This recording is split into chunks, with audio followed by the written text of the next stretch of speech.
ఈరోజు దేశవ్యాప్తంగా వక్ఫ్ చట్ట సవరణ బిల్లును వెనక్కి తీసుకోవాలని ముస్లిం సంఘాలు, ముస్లిం జేఏసీ, జమాయతుల్ ఉలేమా, ముస్లిం సంస్థలన్నీ కలిసి దేశవ్యాప్తంగా వినతి పత్రాలు సమర్పించడం జరుగుతూ ఉంది. కలెక్టర్ గారి దగ్గర, ఆర్డీఓ గారి దగ్గర, ఇలా ఎంఆర్ఓ గారి దగ్గర. ఇది చట్టసభల్లో బిల్లు పాస్ అయింది. అయినప్పటికీ రాజ్యాంగబద్ధంగా లేదు ఈ బిల్లు అని సుప్రీంకోర్టుకి వెళ్ళారు. మన ఎంఐఎం అసదుద్దీన్ గారు, మన ఉలేమాలు చాలామంది సుప్రీంకోర్టుకి వెళ్ళారు. రాజ్యాంగబద్ధంగా ఈ బిల్లు కరెక్ట్ లేదు కాబట్టి సుప్రీంకోర్టు అయినా ఆగిపోయే అవకాశం ఉంది. కాబట్టి దీనికి ఈ ప్రజా సంఘాల మద్దతుతో దేశమంతా ఈ వినతి పత్రాలు ఇస్తే ఇంకా కాస్త బిల్లు ఆగిపోతున్న ఉద్దేశంతో మా వాళ్ళంతా ఈ పని చేయడం జరుగుతూ ఉంది. ఈ బీజేపీ అధికారంలోకి వచ్చిన దగ్గర నుంచి ముస్లింలను, క్రిస్టియన్లను, ఎవరినో ఒకరిని ఏదో ఒక బిల్లుల రూపంలో తీసుకొచ్చి ఎప్పుడు ఏదో ధర్నాలు, ర్యాలీలు. ఎందుకంటే దేశంలో అభివృద్ధి లేదు, చదువుకున్న పిల్లలకు ఉద్యోగాలు లేవు, నిత్యావసరాలు పెరిగిపోయాయి. వీటన్నిటి నుంచి ప్రజల దృష్టి మరల్చాలంటే ఏదో ఒకటి కావాలి మోడీ గారికి. ప్రతిసారి ముస్లింలకు ఏదో ఒకటి ఏలు పెట్టడం, ఇలాంటి ర్యాలీలు, ధర్నాలు చేయడం. కాబట్టి ఈసారి మా మోడీ గారు చేసిన మంచి పని ఏంటంటే ప్రజలందరూ, ముస్లింల్లో చాలా ఫిర్కాలు, రకరకాల జమాతులు ఉండేవి. ఈయన పుణ్యమా అని చెప్పి అందరూ ఏకతాటి మీదకి వచ్చి అందరూ ఒకే మాట మీద నిలబడి దీన్ని గట్టిగా పోరాటం చేయడం జరుగుతోంది. గతంలో ఎన్ఆర్సీ అయినప్పుడు కూడా ఇలాగే జరిగింది. కాబట్టి ఈ బిల్లును కూడా గ్యారంటీగా అడ్డుకొని తీస్తామని చెప్పి ఈ సందర్భంగా తెలియజేస్తున్నాను. దేశవ్యాప్తంగా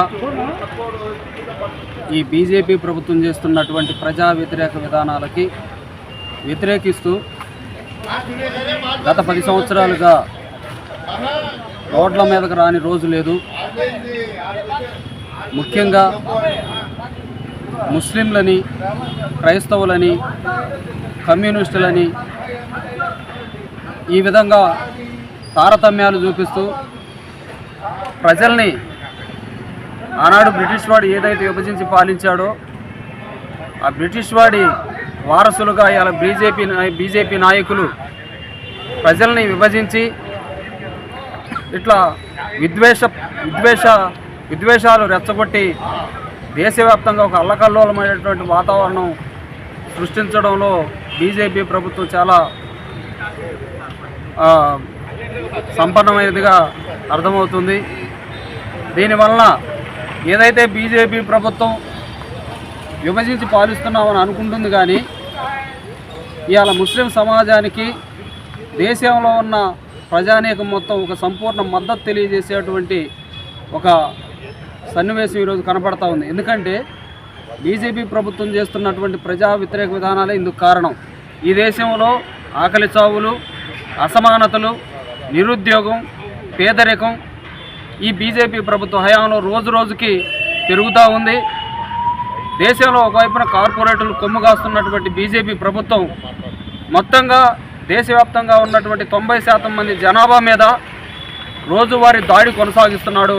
ఆ దాడిలో భాగమే ఇవాళ ముస్లిం వక్ఫ్ సవరణ బిల్లు అనేది తీసుకొచ్చారు. దీని ద్వారా ఏదో ముస్లింలకు మాత్రమే అని చెప్పాలని ప్రయత్నం చేస్తున్నాడు, కానీ ఇది క్రైస్తవులను కూడా వదిలే పరిస్థితి లేదు. మొత్తంగా దేశ జనాభాపై దాడిని మేము ప్రజా సంఘాలుగా భావిస్తూ ఉన్నాం. దీనిలో భాగంగా ప్రజలందరూ ఐక్యమవుతారు తప్పితే బీజేపీ ప్రభుత్వం అనుకున్నటువంటి విభజన అనేది జరగటం అనేది సాధ్యం కాదు. ఇవాళ ముస్లిం సమాజానికి, భారత ప్రజానీకం మొత్తం జరుగుతున్న పరిణామాలను బట్టి భారత ప్రజానీకం మొత్తం ముస్లిం సమాజానికి అండగా నిలబడుతుందని, ఆ దిశగా రేపు రాబోయే రోజుల్లో కూడా దేశ ప్రజలంతా ఒకటే అనే నినాదంతో ముందుకు వెళ్తాము. ఆ పోరాటాల్లో దేశభక్త ప్రజాతంత్ర ఉద్యమం అలాగే ప్రజా సంఘాలుగా మేము ముందుంటామని చెప్పి మేము తెలియజేస్తా ఉన్నాం. బీజేపీ ప్రభుత్వం ఇప్పటికైనా సరే ఇలాంటి విభజించే లేదా ప్రజల్ని నిలువు దోపిడీ చేసే లేదా ప్రజల ఆస్తులు కొల్లగొట్టేటువంటి చట్టాలని మీరు గుంపగుత్తగా చేసుకోవచ్చు, కానీ రాబోయే రోజులు ఈ చట్టాలని నిర్వీర్యం చేసే సత్తా దేశ ప్రజలకు ఉందని మేము హెచ్చరిస్తా ఉన్నాం. ముసల్మాన్ వ్యాలిడేటింగ్ వక్ఫ్ యాక్ట్, దాని పేరులో ముసల్మాన్ అనే పేరు క్లియర్గా రాసి అప్పటి మా ముస్లిం పెద్దలు ఈ చట్టాన్ని షరియత్ లా ప్రకారం తయారు చేశారు.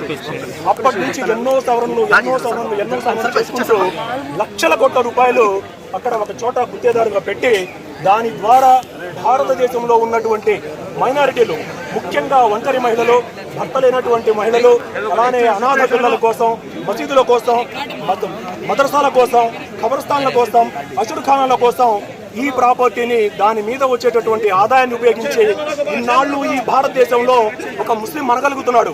ఇవాళ మేము మసీదుకి వెళ్తే పేష్మాములకి, మౌజన్లకి మేము డబ్బులు ఇవ్వం. వెళ్ళి ఫ్రీగా లోపలికి వెళ్ళి వజూ చేసుకొని చక్కగా మంచినీళ్లతో నమాజ్ చేసుకొని బయటకు వస్తాం. ఏ పూజారికి మేము డబ్బులు ఇవ్వం.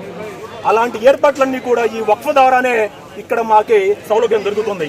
అలాంటి చట్టాల మీద ఇన్నాళ్ళు ఉన్నటువంటి వక్ఫ్ కమిషన్ని, అలానే ట్రిబ్యునల్స్ని తీసేసి రెవెన్యూ వాళ్ళు, అంటే మీ చేతుల్లో అధికారం పెడుతున్నారు మేడం. మిమ్మల్ని మేము విమర్శించట్లేదు. అధికారులు అందరూ మీలా ఉండరు సిన్సియర్గా.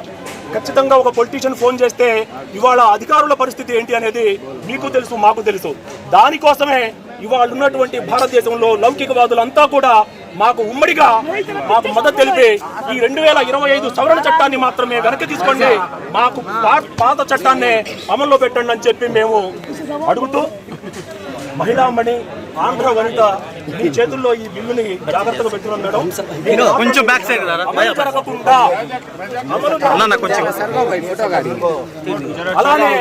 అలానే ముస్లింలు కాకుండా ముస్లిమేతరుల్ని దీనిలో తీసుకొచ్చి చూపిస్తున్నారు. రేపు ముస్లింలు ఏం చేస్తారు? టీటీడీ దేవస్థానంలో మాకు కూడా కావాలంటారు. క్రిస్టియన్స్ ఏం చేస్తారు?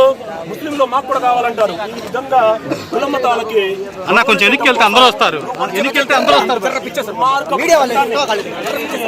ద్వారా మీరు అప్పీల్ చేసి ఈ చట్టాన్ని వెనక్కి తీసుకునేలాగా చేస్తారని చెప్పి మిమ్మల్ని నసరావుపేట ముస్లిం చేయిస్ తరపున, అలానే ఉలేమాలు అందరూ కూడా కలిసి ముక్తకంఠంగా మిమ్మల్ని